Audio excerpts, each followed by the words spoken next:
नमस्कार। ये जो वीडियो अभी आप देखने जा रहे हैं ये एक क्विक गाइडेंस का सेशन मैंने कंडक्ट किया था कुछ समय पहले। तो उसका एक पार्ट जो है आपके सामने यहाँ पे दिखाया जा रहा है। ये जो पार्ट है ये बहुत ही क्विकली और बहुत ही मतलब एक तरीके से सुपर फास्ट स्पीड से के साथ डील हुआ और इसका मेन ऑब्जेक्ट इतना सा है कि हम क्या कर सकें, जो पेपर पैटर्न है उसका एक एनालिसिस है जो कर सके यूनिट वाइज, राइट। जो यूजीसी नेट आपको मेरे बैकग्राउंड के अंदर दिखाई दे रहा है 30 डेज का जो आपके सामने क्रैश कोर्स है जो होगा, तो वहाँ पर मेरी फैकल्टी जो है वो क्या करने वाली है, आपको पर यूनिट 4 to 8 आवर्स का स्पेसिफिक टाइम डेडिकेट करेगी। 30 डेज का सेगमेंट रहेगा, डेली 4 आवर्स की क्लासेस इसके अंदर रहने वाली है और साथ ही साथ इसके अंदर 2 मॉक टेस्ट भी इंक्लूड है जबकि होंगे। और साथ ही में आपको मैं एक स्टडी मटेरियल, एक बुकलेट भी है जो प्रोवाइड करने वाला हूँ, जिसके अंदर पुराने 10 नेट एग्जाम का एनालिसिस होगा, उसके साथ उसके आंसर भी होंगे, प्लस कुछ सब्जेक्टिव पेपर के उसमें नोट्स भी होंगे और साथ ही साथ में कुछ मॉक टेस्ट आपको वहाँ भी दे रखे हैं। ये मॉक टेस्ट जो हैं वो आपके अलग हैं और जो लिंकिंग ऐप में कंडक्ट किए जाएंगे वो अलग हैं। 18 मई से लेकर आपके 18 जून तक ये 1 मंथ का जो सेगमेंट चलेगा विदाउट एनी इंटरप्शन। तो इस क्लास को तो एंजॉय कीजिए कीजिए, साथ ही साथ में अगर आपको लगता है कि रेगुलरिटी कंसिस्टेंसी के साथ में आपको इन क्लासेस को अटेंड करना चाहिए देन मोस्ट वेलकम। ये रहा आपका यहाँ पे आपकी नंबर आपको दे रखा है 899 पे आपको ये अवेलेबल हो जाएगा, 2 महीने का वैलिडिटी इसके अंदर। और आप चाहें तो टीम से बात कर सकते हैं 9887746465। All the best. चलो जी, वापस आ जाते हैं अपन। तो क्रोनोलॉजिकल ऑर्डर, ये आपके सामने कैटेगरी बन रही है। क्रोनोलॉजिकल ऑर्डर के क्वेश्चन जो है वो आपसे बार बार जो है एग्जाम के अंदर पूछे जा रहे हैं। मैं लिख भी लेता हूं इसको ताकि इससे जुड़ा हुआ और भी कोई कंसर्न अगर हमारे बीच में आएगा that we will discuss. Chronological order of बेयरेट्स। Now see further. अच्छा, एक चीज और देखना, इनमें से कोई भी एक्ट ऐसा है क्या जो आपके सिलेबस से बाहर हो, ये भी आप चेक करना। इसका आंसर आपको नहीं मिलेगा। जैसे आपके सीनियर सिटीजन वाला मामला आ गया, पेरेंट्स वगैरह वाला, तो आपके ह्यूमन राइट्स वाले पॉइंट के अंदर कवर होता है। पर्सन विद डिसेबिलिटी, ये भी ह्यूमन राइट के अंदर आता है। डोमेस्टिक वायलेंस वाला, ये भी आपके कवरेज हो जाता है। और फॉरेस्ट राइट, ये आपके इन्वायरमेंट पॉल्यूशन से कवरेज हो जाता है। तो each and every segment is basically connected with your syllabus. Further आगे क्या दे रखा है? अच्छा, एक और क्रोनोलॉजी ऑर्डर, ये तो हमने कल ही डिस्कस किया था, आपको याद है? कल जब हम लोग आर्टिकल 19 का हमारे बीच में क्वेश्चन आया था कि भाई आर्टिकल 19 के जो रीजनेबल रेस्ट्रिक्शन है उनको एक ऑर्डर में क्या करो, आप लर्न करो। और हमने एक कैटेगरी बनाई थी, देश, पब्लिक और फिर क्राइम। तो वैसे उसी से मैंने आपको पॉइंट बताया भी था कि इस तरह से फंडामेंटल ड्यूटी के भी सवाल आपसे पूछा जा सकता है कि बताओ भाई पहले कौन सी ड्यूटी आती है, बाद में कौन सी ड्यूटी है जो आती है, वगैरह वगैरह। तो यहां पर आपके सामने to safeguard the public and to absorb the violence. Public मतलब आप क्या करोगे, इस तरीके से उसको सेफ गार्ड है जो रखोगे, तो ये वाला पॉइंट आपके सामने आ रखा है। डिफेंड द कंट्री, तो देखो 51A, 15A के क्लॉज डी में ये आपके सामने डी फॉर डिफेंड है जो आता है। 51A का जो आपके आई वाला सेगमेंट है वहां पर आपके सामने safe guard the public property का पॉइंट है जो आपको क्या है देखने को वहां पर मिलता है। तो कहीं न कहीं जो है ना, अब इसमें 4 पॉइंट कहां दिखाई, 3 ही तो दिखाई दे रहे हैं। इसने कितने दे दिए आपको, 4 कैसे दे दिए? इस सवाल में कुछ गड़बड़ है क्या? है नहीं, 1 2 3, यहां तो मेरे को 3 ABC 3 ऑप्शन ही है, ऑप्शन में 4 आ रहा है। चलो कोई ना, हमें तो पैटर्न से मतलब है। तो पैटर्न आपको ये ध्यान रखना है कि आपके सिलेबस में कहीं पर भी अगर आपको कोई भी लिस्ट दे रखी है तो उस लिस्ट में क्रोनोलॉजिकल ऑर्डर हो सकता है। तो क्रोनोलॉजिकल ऑर्डर आपके बेरेट का भी आपसे पूछा जा सकता है और जो आपके सेक्शन में जो पॉइंट दे रखे हैं उनका भी पूछा जा सकता है। अच्छा, मुझे एक बात बताओ, आप लोग काफी टाइम से पढ़ाई कर भी रहे हो, आपने ये चीज और कहीं पर देखी है जहां से क्रोनोलॉजिकल ऑर्डर बन रहा हो?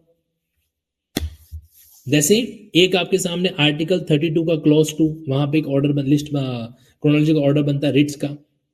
एक आपने आर्टिकल 19 देखा, आर्टिकल 39 है वहां पे, एक आर्टिकल 51 है, एक आर्टिकल 51A है।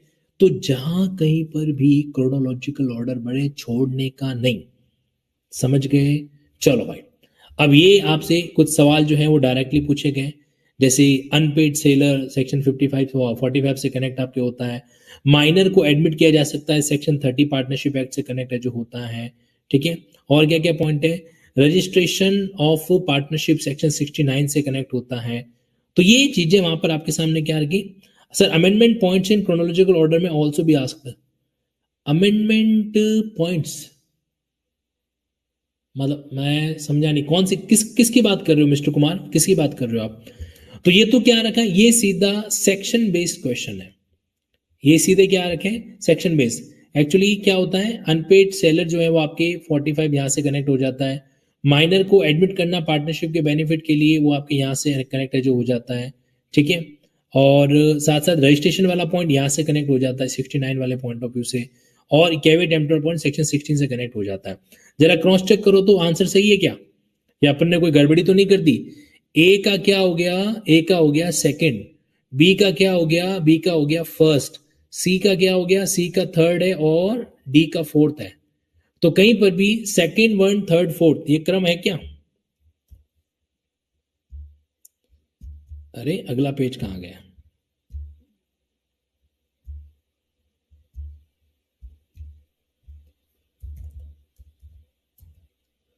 हाँ जी, तो यहाँ पे ऐसा भी होता है क्या, जिस सवाल को आप मन से सॉल्व करते हो तो उसका अगला पेज गायब हो जाता है? कहीं गायब नहीं हुआ, आ जाएगा अभी, ये रहा, आ गया ना। चलो, तो क्या आंसर निकाला हम लोगों ने?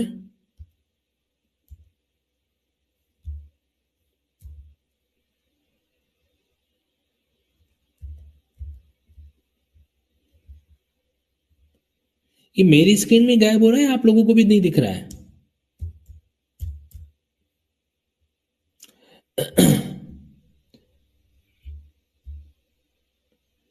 चलिए, let me refresh it again. Not visible ना?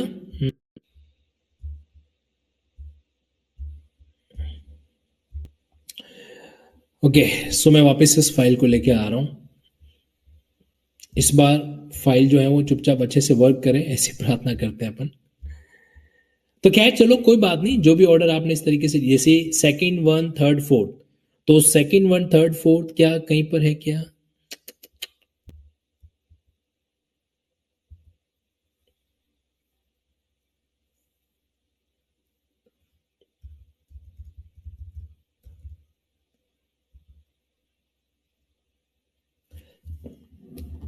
ओके, चलो कोई ना। तो मेन बात इतनी सी है कि कहीं न कहीं हमें जो है ना इस बात को ध्यान में रखना है कि टाइप्स ऑफ क्वेश्चन बन कैसे रहे, क्योंकि आप लोगों का पर जो पढ़ाई का लेवल है ना वो इस पर निर्भर करेगा कि आप जो है पुराने पेपर्स को या मॉडल पेपर्स को डील अच्छे से कर पा रहे हो कि नहीं कर पा रहे हो। आधे से ज्यादा सिलेबस हम वहां पे कवर कर सकते हैं। हनुमान जी का क्या अप्रोच था, छोटा सा कहीं पर भी कोई एलिमेंट आ रहा है, उस एलिमेंट से आप क्या करो, जाके उस चीज को डिटेल में ऑब्जर्वेशन करो, है ना। तो वही चीज हमारे पास में भी एक वे में देखने को है जो मिलेगी। ये क्या है भाई, काहे परेशान कर, जब कोई मतलब मन से पढ़ रहा है, जैसे कि आप लोग, कोई मन से पढ़ा रहा है जैसे कि मैं, फिर ये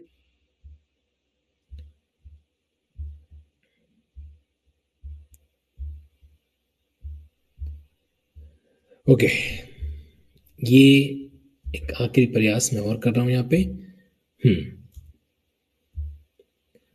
पहला पेपर, दूसरा पेपर आ गया, थर्ड पेज आ गया, फोर्थ पेज आ गया, और फिफ्थ पेज आ गया। फिफ्थ पेज नहीं आया।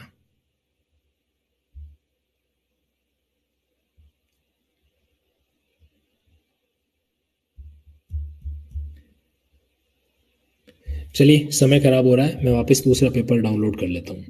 यहाँ पे लगभग लगभग मैंने सारे पेपर्स आप लोगों के ऑब्जर्व कर रखे हैं, ठीक है, ताकि क्या हो, कहीं कहीं जो है हम उसको बढ़िया तरीके से समझ सकें, अप्लाई कर सकें। और वो पेपर मैं आप लोगों के ना लिंकिंग वाले इसमें ग्रुप में शेयर कर भी दूंगा।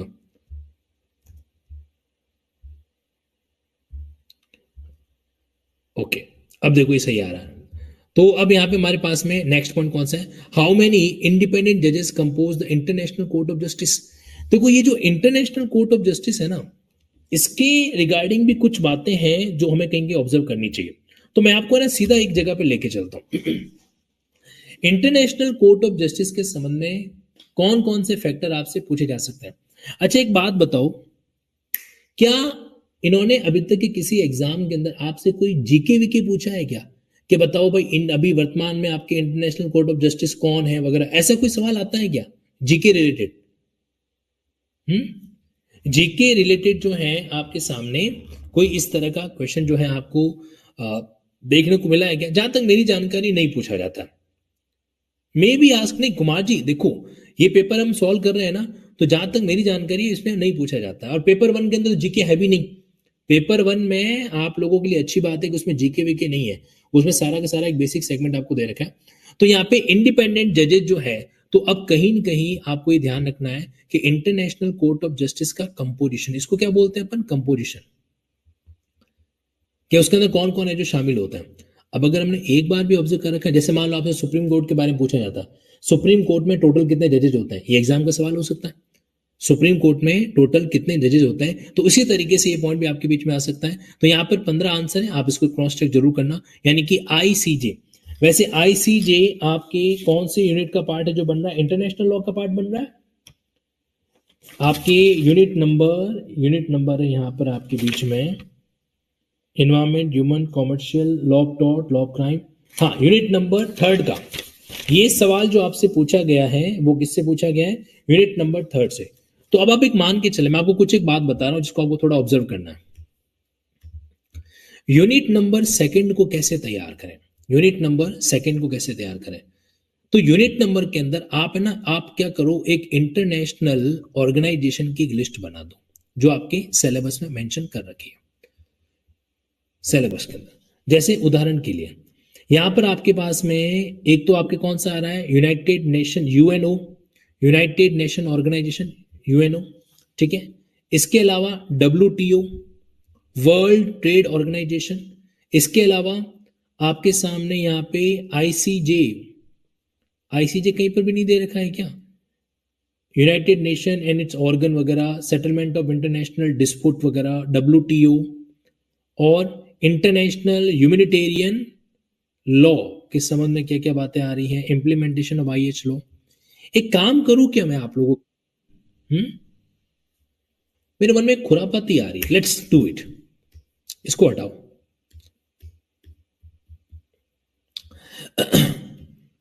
यहां पर अगर हम यूनिट नंबर 2 को अगर हम बाइफरकेट करें तो कहीं न कहीं हमारे पास में 2 तरीके के कानून आ रहे हैं, है ना। एक तो हमारे सामने जो आ रहा है वो आ रहा है कि इंटरनेशनल लॉ, और एक आपके सामने इंटरनेशनल लॉ के भी 2 पार्ट बन रहे हैं। दूसरा पार्ट बन रहा है इंटरनेशनल ह्यूमैनिटेरियन लॉ, ठीक। तो ये यूनिट नंबर 2 जो है वो 2 भागों में बाइफरकेट होता है। पहला होता है इंटरनेशनल लॉ, और दूसरा जो इसका बाइफरकेशन होता है, अरे हाँ, unit number 3। Thank you so much Anurag ji, कितने मतलब आप इंटेलिजेंट हो sir, very good, I appreciate that. आपको पार्ले किस्में खिलाएंगे हम सर नेट एग्जाम के बाद में। इंटरनेशनल इंस्टीट्यूशन, ठीक है। इंटरनेशनल लॉ को भी आपको क्या करना है, मोटा मोटी रूप से 2 भागों में डिवाइड करना है। 2 पार्ट कौन कौन से हो जाएंगे आपके, एक तो है जिसको आप क्या बोल सकते हो कि पब्लिक इंटरनेशनल लॉ, ये पीआईएल वो नहीं है पब्लिक इंटर लिटिगेशन, ये पब्लिक इंटरनेशनल लॉ है, इसके लिए एन लगा देता हूं। और एक है आपके IHL, इंटरनेशनल ह्यूमैनिटेरियन लॉ। कौन सा लॉ है आपके, इंटरनेशनल ह्यूमैनिटेरियन लॉ, ठीक है, यानी कि अंतरराष्ट्रीय मानवीय विधि, ठीक। तो उसके संबंध में बातचीत हो रही है। अच्छा, इसमें क्या कर रखा है इन्होंने, इंटरनेशनल लॉ के संबंध में आपको कुछ एक बातें दे रखी है। एक तो आपको इसकी डेफिनेशन पढ़नी है, पहला बात तो ये यहाँ पे। दूसरा, इसका नेचर क्या है उसको ऑब्जर्व है जो करना है। तीसरा, द बेसिस, इस कानून का ग्राउंड क्या है, किस प्रिंसिपल पे ये टिका हुआ है। फिर सोर्सेस क्या है, सोर्सेस के बारे में मेंशन है जो कर रखा है, ठीक है। और मोटा मोटी ये हो गया, ठीक।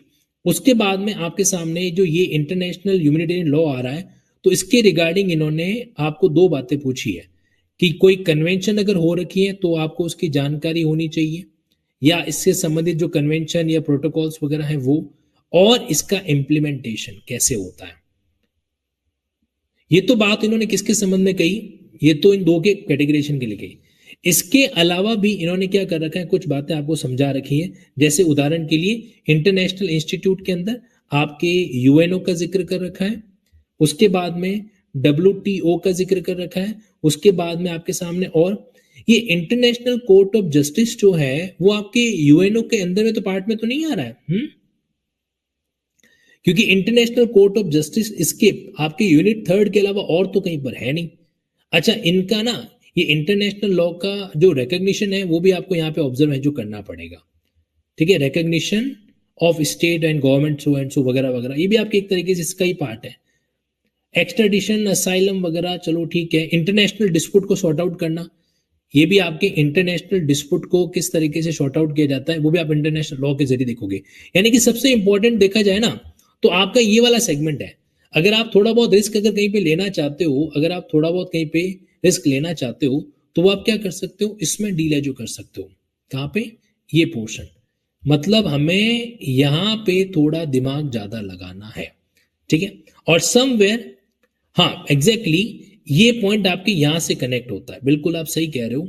ठीक है, कि इंटरनेशनल कोर्ट ऑफ जस्टिस जो है इंटरनेशनल डिस्प्यूट को रिजॉल्व एडजुडिकेट करने के लिए हेल्प है जो करता है, एडजुडिकेट करने के लिए हेल्प है जो करता है। तो थोड़ा सा अगर हम इसको बायफर्केट कर, देखो एक बात आपको कहना चाहता हूं मैं, हल्का सा तो इंटरेस्ट जगाना पड़ेगा। नेट एग्जाम को जो है दुनिया कह रही है थ्योरी थ्योरी थ्योरी, और तुम भी इसको थ्योरी मान के पढ़ोगे ना, मजा नहीं आएगा। इंटरेस्ट जगाओ यार कि इंटरनेशनल कोर्ट ऑफ जस्टिस का मामला जो है वो कैसे डील करता है। क्या पता आप अपना अगला सपना देख लो कि मैं तो इंटरनेशनल कोर्ट ऑफ जस्टिस में जाएगा। यूएनओ में आता है ना, वेरी गुड। देखो तो अब यूएनओ के 5 ऑर्गन होते हैं। यूएनओ, यूनाइटेड नेशन ऑर्गेनाइजेशन के कितने ऑर्गन होते हैं, 5 ऑर्गन है जो होते हैं। तो वो 5 ऑर्गन कौन कौन से हैं, अच्छा 6 ऑर्गन होते हैं, चलो ठीक है, ये चेक कर लेना, कोई 5 कह रहा है कोई 6 कह रहा है। ठीक है, तो यूएनओ के ऑर्गन कितने होते हैं, ये हमारा एक मामला क्या हो गया, एक टेस्ट है जो हो गया, इसको इस वे में ऑब्जर्व कर सकते हैं। हम चाहे तो इसको हैंड टू हैंड कवर कर ही लेते हैं ना, क्या ही दिक्कत है। चलो भाई, थोड़ा टाइम लगेगा तो लगेगा। ओके, सो मैं आपको लेके चलता हूं कानून की दूसरी दुनिया में। यहां पर हम ऑब्जर्वेशन कर रहे हैं ब्रीफ ऑफ यूएनओ।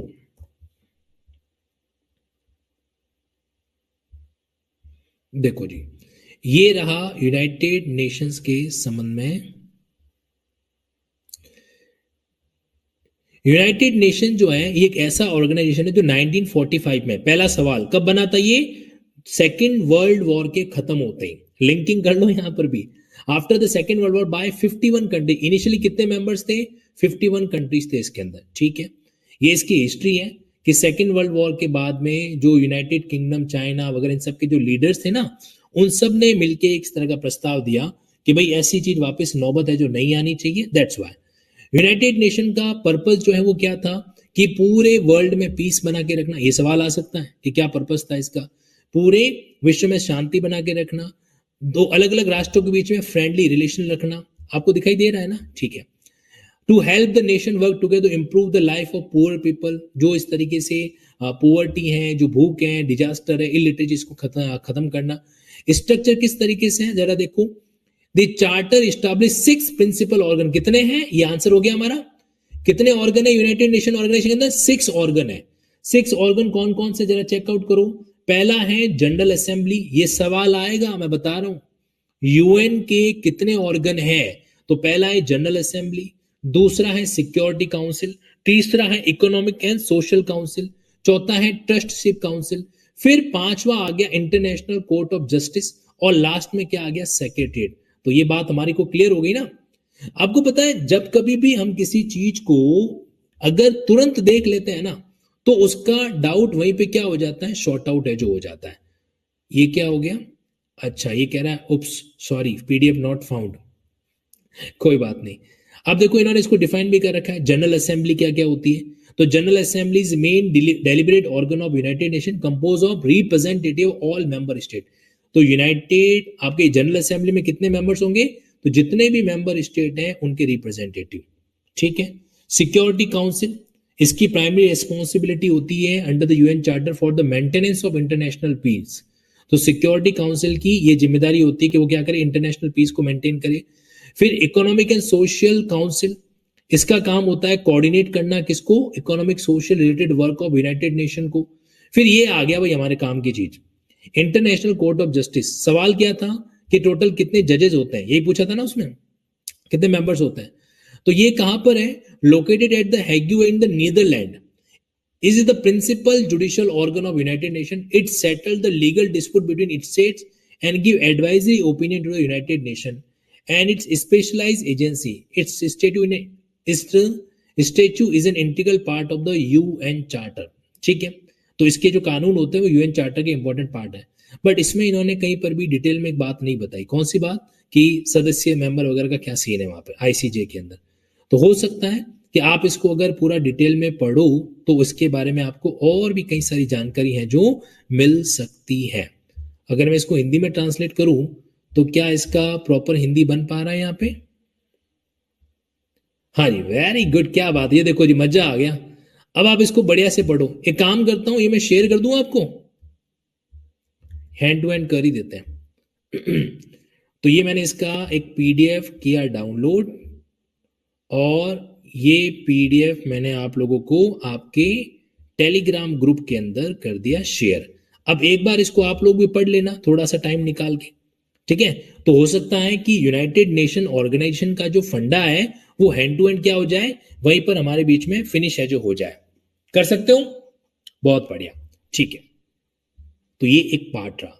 मतलब मेरा कहने का मतलब ये है कि हम अपनी पढ़ाई को है ना सिर्फ एमसीक्यू सॉल्व करने तक सीमित नहीं रखना है. अगर कोई भी टॉपिक आता है तो उसकी गहराई में जाओ. आपको लग रहा है कि यार ये मेरे इंटरेस्ट का टॉपिक बन सकता है तो उसको देख लो. अच्छा, मान लो आपको पता है यूट्यूब के अंदर भी कहीं के क्या होते हैं, कुछ जगह पे हैं आपकी छोटे छोटे वीडियो बने हुए होते हैं कि भाई यूनाइटेड नेशन ऑर्गेनाइजेशन क्या है वगैरह. तो वो भी हमारी हेल्प करता है. वो भी क्या करता है, हमारी हेल्प है जो करता है. अभी देखो, जैसे ही हम लोगों ने यूएन का, आप इस अप्रोच को ऑब्जर्व करना कि जैसे ही हमारे सामने क्वेश्चन आया हमने जाके उसको डिटेल में देख लिया तो 2-3 डाउट क्लियर हो गए कि भाई आईसीजे जो है वो आपके यूनाइटेड नेशन का ही तो एक इंपॉर्टेंट पार्ट है. सिमिलरली टोटल यूनाइटेड नेशन के 6 ऑर्गन होते हैं, ये भी क्लियर हो गया. और कौन कौन से 5 ऑर्गन है ये भी क्लियर हो गया.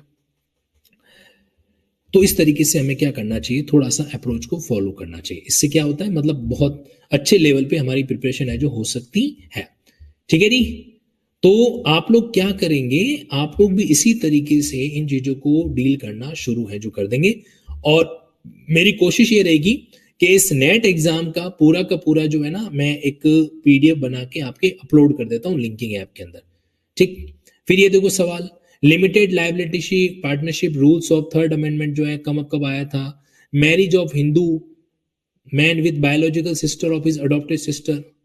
अब देखो इसको पढ़ो, क्या ये वैलिड है क्या? एक हिंदू आदमी की शादी कर दी गई biological sister of his adopted sister. अब इस चीज को आप समझना, क्या हुआ कि ये हिंदू मैन है, इसके जो माताजी पिताजी थे उन्होंने एक लड़की को अडॉप्ट किया तो ये क्या बन गई, उनकी सिस्टर बन गई. ठीक है. अब ये जो अडॉप्टेड लड़की है इसकी सिस्टर है और उस अडॉप्टेड लड़की की सिस्टर से ये बंदा शादी करना चाह रहा है.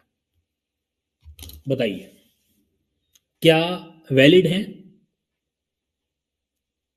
क्या ये मामला यहां पे वैलिड दिख रहा है क्या?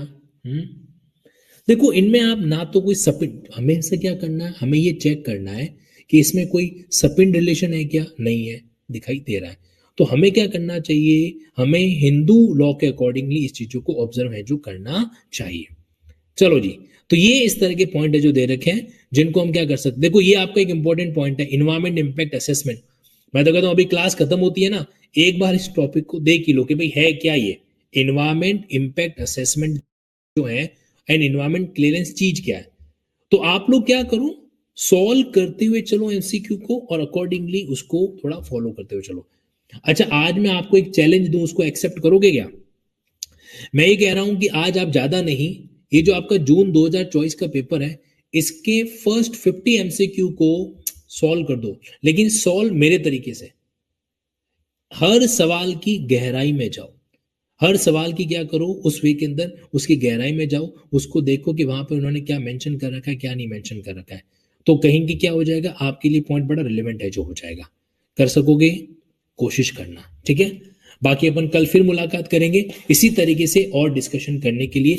तो नेट का ये जो हमारा सेगमेंट है ना, इसका उद्देश्य जो है वो ये है कि हम डिस्कशन करते हुए चीजों को आगे.